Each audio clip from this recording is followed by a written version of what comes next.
He's talking to you man to man. It's a doctor right here. Man to man, it's the doctor, right? Man to man, it's a doctor. You just want to take my physical, He's right? a doctor, that's right. Okay. He's a doctor. Well, how about listen, who wants to take my physical? Well, how about we start by me taking your temperature with a size 18 straight down your ass.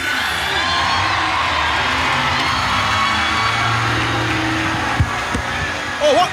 No, what? Mick Foley? What the heck? What's he doing here, Taz? Got me. We haven't seen Mick Foley in the impact zone here in ages. Hold on just a second there, Matt.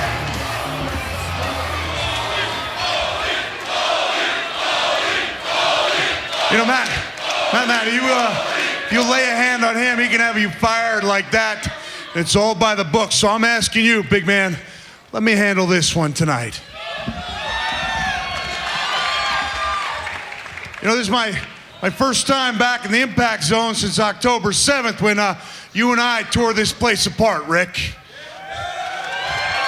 Now on that evening, I got my hand raised, I got the victory. But a week later, you were back in the impact zone, and I was sitting on my couch. The whole world feeling a little bit submerged, like I was underwater. Words not really clear. The laughter of my children sounding somehow muted. Because I was the victim of yet another concussion, Rick. Not all you're doing, but the truth is, that was a great moment in my career, and unfortunately, probably the last great moment of my career. Because I've had to live with the fact I'm not the man I used to be because I suffered too many of those damn concussions. And we have learned now, we have learned through our own mistakes that it's not just the number of concussions, but more importantly, the amount of healing time in between the concussions that makes the difference. Now, Ken Anderson's a lot like me. He's his own worst enemy, and he'll do what he has to do because he loves his business, and he loves TNA, and he wants a shot at that TNA World Heavyweight Championship. But I saw Ken Anderson wrestle last week. He's in no condition for that match, and as long as I'm standing here, as long as I'm breathing, that match is not taking place. Are you done? Floor's yours. Your first official job is to hold this.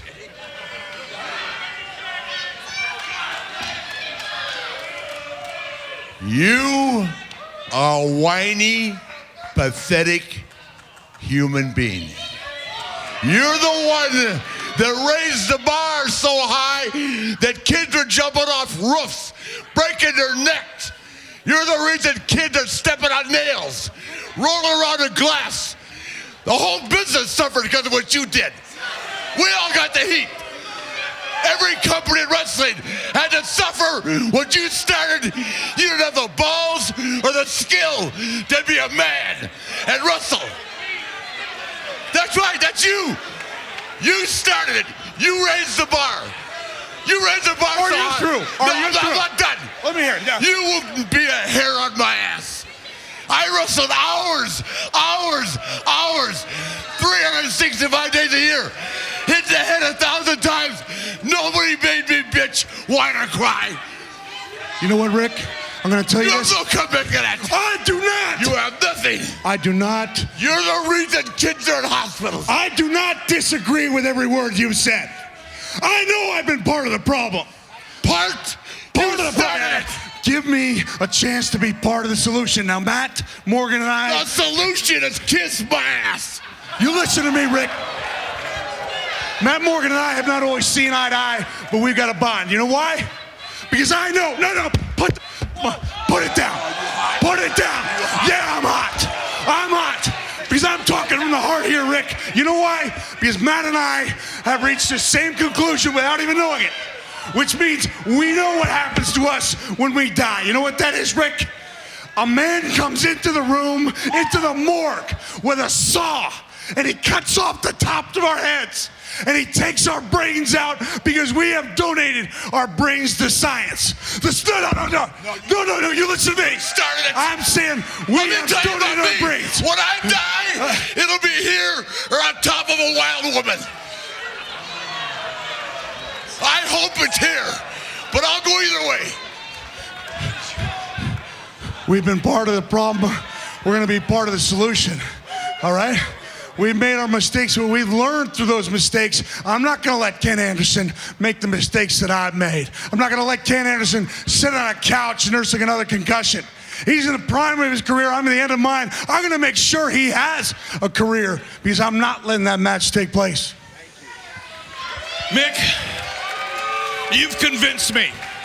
No, he has. He's convinced me. I see the picture now. I see much more clearly now. What I see is you out here trying to redeem yourself. Now that you can't wrestle anymore. Now that nobody's buying your books. Now that nobody's going to your stand-up comedy gigs. All right? Now you've had a time to reflect. And you want to be a hero? You want to become some sympathetic icon and stand up for the wrestlers? You know what you're doing? This is a professional wrestling version of eating your dead.